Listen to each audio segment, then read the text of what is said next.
Hey, Peter. Hey. We got a speak pipe today. Do we? We do. And this is the intro to the episode.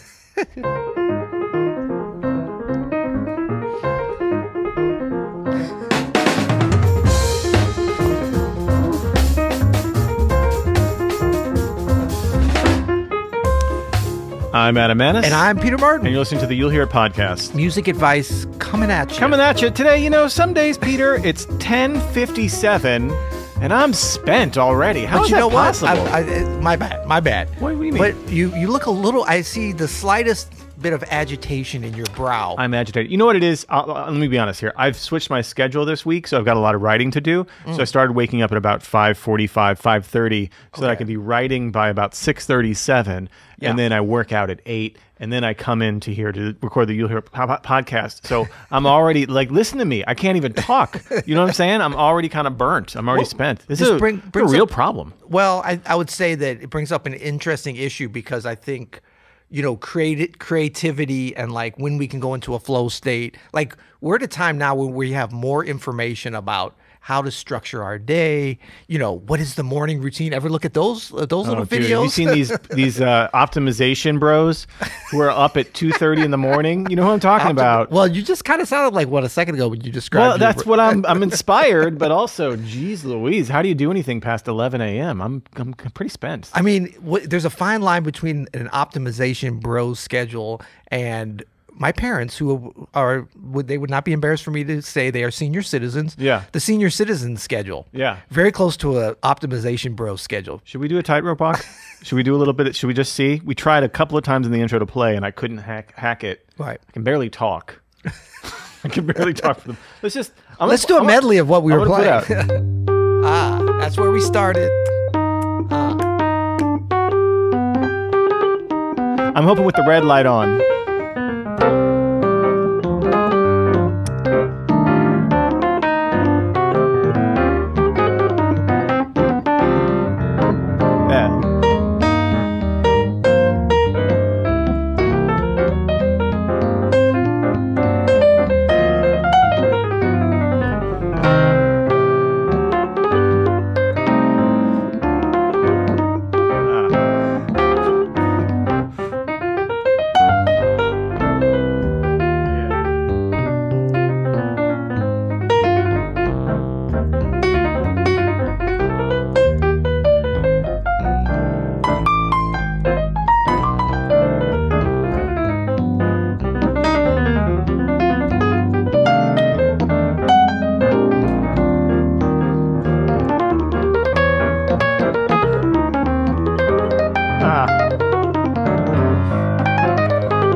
All right, see? That was so much better. That was a lot better. See, I knew that if I just had a little bit of blood flowing. Music is healing.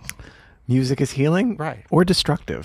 It either brought us up or it destroyed my confidence. I think it's one or the other, but I'll let you know how it goes the rest of the afternoon. But you know what? This is the thing that makes jazz music so enticing. You know what I mean? Is that it's hard AF?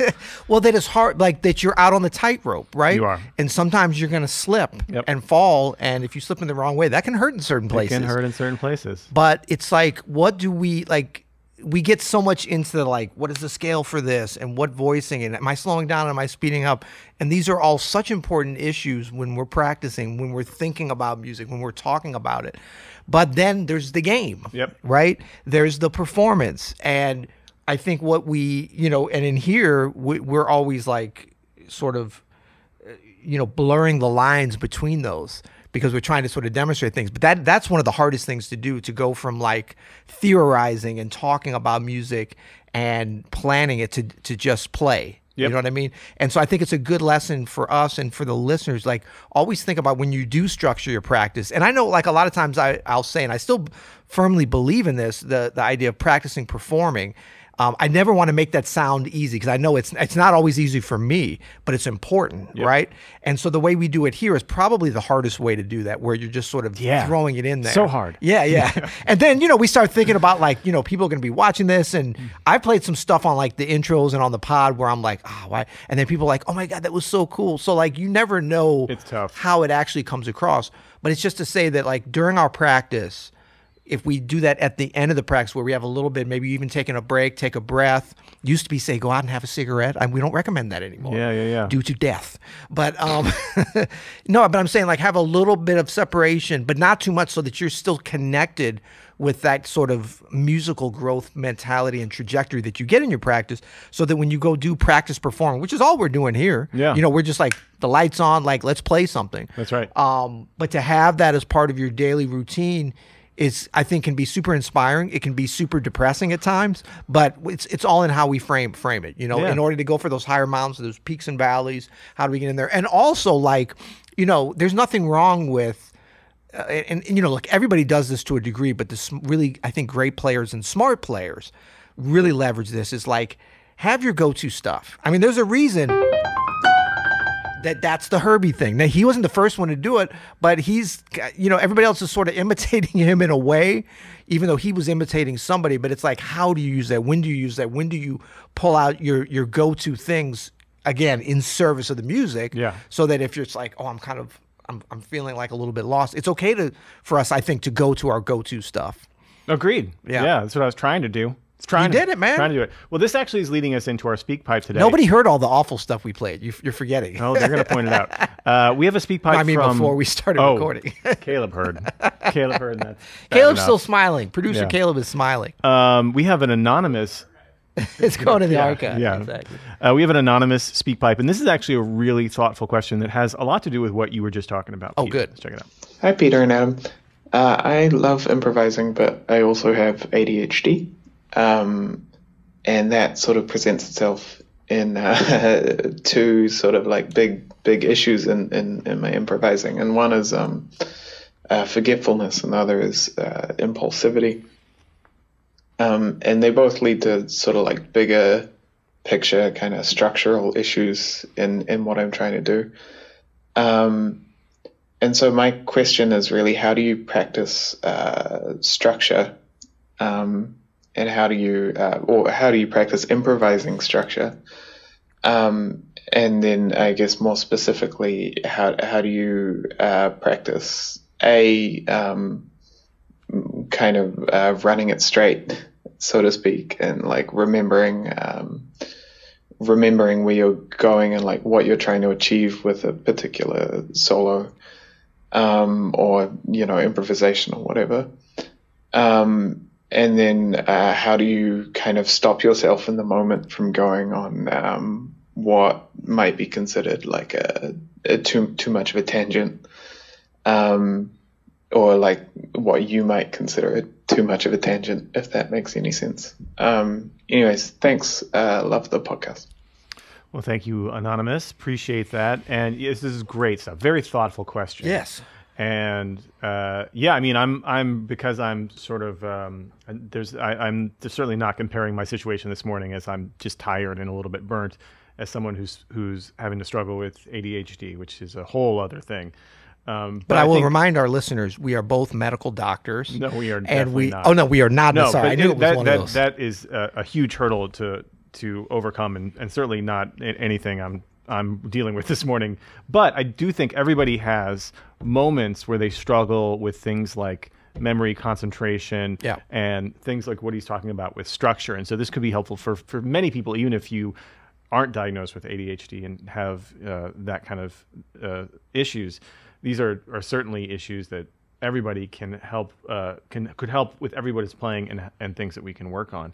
And the one thing that I will say, just and on in your comment there, is sort of baked into your comment about what you're doing are a lot of shoulds, a lot of judgment about what you're doing and what you should be playing, and should I go on this tangent, and should I structure this, and should I, and so if I were you, I might start by examining those shoulds. Like, why wouldn't you go on a tangent? Why would you want to have a preconceived structure to your solo? We all do it. It's not like you can get away from that, but it's always something that I like to think about is like, why do I have this assumption that I want to start out like jabbing, right? We always talk about that. Oh, that's a good way to start a solo. Well, why do I want to structure it like that? And should I? Like those should start coming up, and those are something that we want to explore in our own personal philosophies with music. I would start there with the bigger pictures. Like, why do you have so many shoulds, and what do those shoulds mean to you, and are they even important? Because what you might have is a gift of being able to, shed all of those expectations once you start examining them. The gift is to sort of like examine them, shed them, or use them at appropriate times. You mean practice them or shed them from your... I mean, shed them like you shed your skin. Like, okay, got it. All of your expectations. So of course, confusing. You could practice any... You could shed shedding. You could shed shedding, for sure. But to just relieve yourself of any expectations of what your solo should be is a great exercise. We never get fully there, of course, but it's a great thing to think about just from a high-level perspective. Yeah. From way up there. That's I think, a great place to start whenever we're feeling, whatever the myriad of ways that we all feel unfocused or lost at different times, the spectrum of that feeling, is to start at that highest level and kind of and think about kind of the lowest level is like, or the more precise level of like, do I start with jabbing or not? Should I?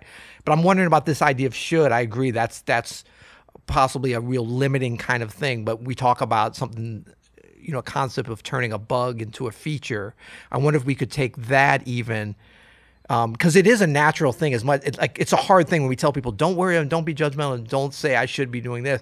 But it's a natural thing. Like we want to know. Like that's why I like restricted practice, because it tells you what you should, what you have to practice within. You establish the guardrails from the beginning, and then there are no decisions to make. Right. That's what's so good about it. Right. But performance is actually kind of the opposite of that. Yep. So a lot of times people think, but that's that limiting thing of like, wait, which way am I thinking? You got to think about both. Yep. You have to, and they work together. But I think turning the should bug into a feature might be like, for instance, with the jabbing. Should I start my solo with the jabbing? Well, what you should do perhaps is have various different options that you can practice of how to start. Yeah. So jabbing is a great way. You should have that as part of your repertoire. So you kind of make it a positive thing and make it more of a could, make it more of a spectrum of options. And then that can become a little bit of a limiting or restricted practice in terms of like, well, I'm really good at jabbing, so let me practice starting some solos doing something else. Like, what are the other kind of things that I should be doing or could be doing? You know? But I think that, like the idea of, am I going off on too much of a tangent? Like, how do we even take that out of the equation of the things we're thinking about, and not take it out in terms of being like, well, that's easier said than done, because I keep kind of coming back to that. That's okay. But like, how do you work on like not worrying about that as much? Nobody, even if you believe everything that we tell you and say, look, don't think about restrictions, don't think about tangent or not. Be like Herbie Hancock. Be like Buddha in your meditation. Well, that's not going to happen tomorrow, but that's okay. Yep. What does the journey look like towards going towards that mountaintop in terms of your approach to playing? And then every little time when you're able to like shun that thought or shed that kind of like worrying about a tangent or whatever, because it's only a bug if we let it be a bug. That's right. If we define it as that, especially in terms of like practice and stuff, when we do have a little bit more control over what we can be doing. Yeah, think about this too, Peter. The way to practice this, there's only one way to get good at this kind of stuff, and that is to actually experience it again and again and again. You can't just think like, okay, well, I'm going to really focus now. I'm going to focus. I'm going to be in the moment. You can't think that once and then just do it. You actually have to practice this and make it part of your daily experience. Like, see where the path, like get what the Buddhists call right direction, right? And just point that way. Yeah. And then everything you do on the path should be towards that direction, Right. So obviously, you know, you and I are big on talking about meditation for this. To me, there's nothing better for focus and concentration, and especially in my music, as I was just struggling here as we're starting this episode, and I can't concentrate, and I'm just fucking up left and right, to be honest, like really messing up there's no connection to my body. The thing that saves me when we started softly just now, when we started playing, was just focusing on my breath, using the tools that I've been practicing now for nearly 5 years, very, very strictly, and just getting there, like finding myself in my chair, my seat, my feet on the floor, feeling the things that but it's not like I just, okay, now I'm going to think about these things. Like I work on these almost every day for like I said, almost 5 years. Right. And so I don't have to it's something that's so well known, the feeling of it, that I don't have to think about it. I can just kind of get in there when I'm struggling. And I realize too, there is no finish line. I'll never not have some sort of struggle. I'll never like go too long where I have days like today where things feel disconnected and I'm not able to like get into it immediately. And that's why we practice things like concentration. And it doesn't have to be like a religious thing. Check out like John Kabat-Zinn or Sam Harris or one of those folks that does sort of like the secular meditation, mindfulness meditation stuff. It could be super useful no matter what you're doing, honestly. Yeah, and I wonder if we could even layer into that sort of, what are the cues that you use to get in that place? So it's like we acknowledge that, like, you know you have certain skills and you've developed a way to be able to access those at different times. So we have those as musicians, as players, as teachers, as podcasters, right?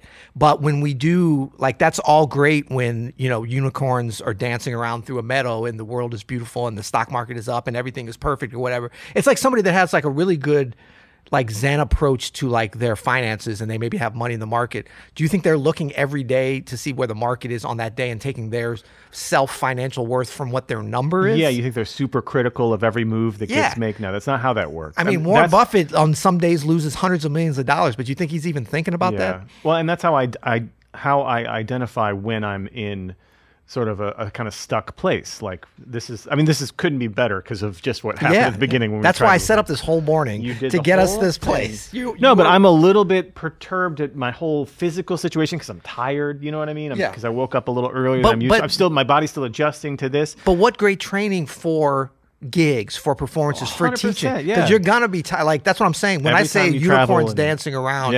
That's the perfect like I love hearing musicians in that situation, but I really love hearing great musicians when it's like the monitors go off.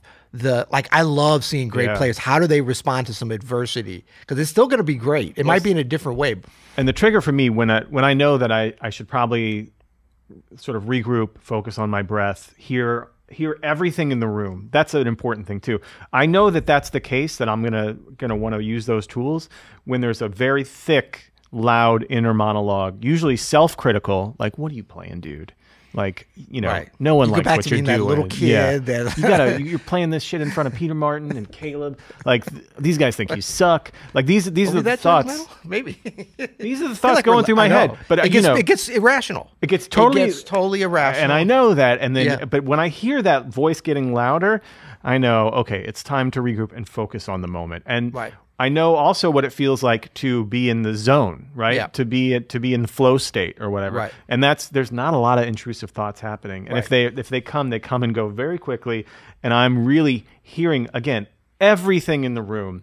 I'm seeing everything in the room. My head is up and out.